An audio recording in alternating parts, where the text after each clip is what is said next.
NCIB times ಮೀಡಿಯಾಗೆ ಸ್ವಾಗತ. ನಾನು ದರ್ಶನ್ ಹುಣಸೂರು. ಒಂದೇ ಸೈಟ್ ಇಬ್ಬರ ಹೆಸರಲ್ಲಿ ಮೋಸ ಮಾಡದವ್ರನ್ನ ಇಂಡಿಯಾಗೆ ತೋರಿಸ್ತೀನಿ ಅಂದ್ರು ಯಶ್ ಅವರ ತಾಯಿ. ಇತ್ತೀಚಿನ ದಿನಗಳಲ್ಲಿ ಆಸ್ತಿ ವಿಚಾರವಾಗಿ ಗಲಾಟೆಗಳು ನಡೆದು ಅವುಗಳು ಕೊನೆಗೆ ಬೇರೆ ತಿರುವನ್ನ ಪಡೆದಿರುವಂತಹ ಉದಾಹರಣೆಗಳಿದೆ. ಹಾಗೆ ಇದೀಗ ಹಾಸನದಲ್ಲಿ ನಟ ಯಶ್ ಅವರ ತಾಯಿ ಪುಷ್ಪಾ ಹಾಗೂ ದೇವರಾಜ್ ನಡುವಿನ ಜಾಗದ ವಿವಾದ ಹೊಸ ತಿರುವನ್ನ ಪಡೆದುಕೊಂಡಿದೆ.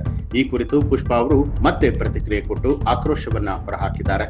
ಒಂದೇ ನಿವೇಶನಕ್ಕೆ 2 ಜನರಿಗೆ ಪ್ರತ್ಯೇಕವಾಗಿ ಖಾತೆ, ಸರ್ವೆ ನಂಬರ್ ಮತ್ತು ಈ ಸ್ವತ್ತು ದಾಖಲೆಗಳನ್ನ ನೀಡಿರುವಂತದ್ದು ಗೊಂದಲಕ್ಕೆ ಕಾರಣವಾಗಿದೆಯೇ ಅನ್ನುವಂತಹ ಪ್ರಶ್ನೆ ತೀವ್ರವಾಗಿ ಚರ್ಚೆ ಆಗ್ತಾ ಇದೆ.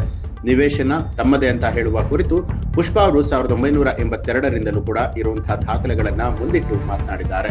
ಜಾಗ ಖರೀದಿ ಸಂದರ್ಭದಲ್ಲಿ ಎಲ್ಲಾ ಕಾನೂನು ದಾಖಲೆಗಳನ್ನ ಪರಿಶೀಲನೆ ಮಾಡಿ ವಕೀಲರ ಸಲಹೆಯೊಂದಿಗೆ ವ್ಯವಹಾರ ನಡೆದಿತ್ತು. 1982ರಿಂದ ಸುಮಾರು 4 ದಶಕಗಳ ಕಾಲ ಯಾವುದೇ ವ್ಯಾಜ್ಯ ಇಲ್ಲದೆ ಇದ್ದ ವಿಷಯ ಈಗ ಯಾಕೆ ಹೊರಗಡೆ ಬರ್ತಾ ಇದೆ ಅನ್ನುವಂಥದ್ದು ಅರ್ಥವಾಗ್ತಿಲ್ಲ ಅಂತ ಹೇಳಿ ಪ್ರಶ್ನೆ ಮಾಡಿದ್ದಾರೆ. ಇನ್ನು ಲಭ್ಯವಿರುವಂತಹ ಮಾಹಿತಿಯ ಪ್ರಕಾರವಾಗಿ 1982ರಲ್ಲಿ KP ಶ್ರೀಮತಿ ಎಂಬುವರು ಈ ಜಾಗವನ್ನ ಖರೀದಿ ಮಾಡಿದ್ದು ಸುಮಾರು 23 ವರ್ಷಗಳ ಕಾಲ ಅವರ ಸ್ವಾಧೀನದಲ್ಲಿತ್ತು.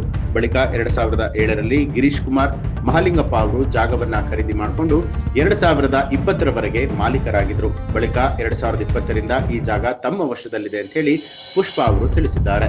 ದೇವರಾಜ್ ಅವರ ಮಾತಿನಂತೆ ಜಾಗ ತಮ್ಮದೇ ಅಂತ ಹೇಳೋದಾದ್ರೆ ಉಪನೋಂದಣಿ ಕಚೇರಿಯಲ್ಲಿ ದೋಷ ನಡೆದಿದೆಯೇ ಅಥವಾ ಗ್ರಾಮ ಪಂಚಾಯಿತಿ ಮಟ್ಟದಲ್ಲಿ ಒಂದೇ ಜಾಗಕ್ಕೆ 2 ದಾಖಲೆಗಳು ಸೃಷ್ಟಿಯಾಗಿದೆ ಅನ್ನುವಂಥದ್ದನ್ನ ಪರಿಶೀಲನೆ ಮಾಡಬೇಕು ಅಂತ ಹೇಳಿದ್ದಾರೆ.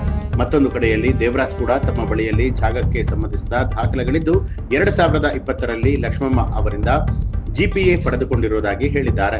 ಈ ಪರಸ್ಪರ ವಿರೋಧಿ ದಾಖಲೆಗಳ ಕಾರಣದಿಂದಾಗಿ ಜಾಗದ ವಿವಾದ ಮತ್ತಷ್ಟು ಗೊಂದಲದ ಸ್ವರೂಪವನ್ನ ಪಡೆದುಕೊಂಡಿದೆ. ಪ್ರಸ್ತುತ ಈ ಪ್ರಕರಣದಲ್ಲಿ ಸರ್ಕಾರಿ ಕಚೇರಿಗಳ ದಾಖಲೆಗಳ ಪರಿಶೀಲನೆ ಹಾಗೂ ಕಾನೂನು ಪ್ರಕ್ರಿಯೆಯತ್ತ ಎಲ್ಲರ ಗಮನ ಹರಿದಿರುವಂತದ್ದು. ಮುಂದಿನ ದಿನದಲ್ಲಿ ಸತ್ಯಾಂಶ ಏನು ಅನ್ನುವಂಥದ್ದು ಸ್ಪಷ್ಟ ಆಗಲಿದೆ ಅಂತ ಹೇಳಲಾಗಿದೆ. ಈ ಒಂದು ಮಾಹಿತಿಗೆ ಸಂಬಂಧಪಟ್ಟ ಹಾಗೆ ನಿಮ್ಮ ಅನಿಸಿಕೆ ಅಭಿಪ್ರಾಯವನ್ನ ಕಮೆಂಟ್ ಮಾಡಿ. ಹಾಗೆ ನೀವೇನು ಕೂಡ ನಮ್ಮ ಚಾನಲ್ ಅನ್ನ ಸಬ್ಸ್ಕ್ರೈಬ್ ಮಾಡಿಲ್ಲ ಅನ್ನುವಂಥದ್ದಾದ್ರೆ ಈಗಲೇ ಸಬ್ಸ್ಕ್ರೈಬ್ ಮಾಡಿ, ಬೆಲ್ ಐಕಾನ್ ಒತ್ತಿ.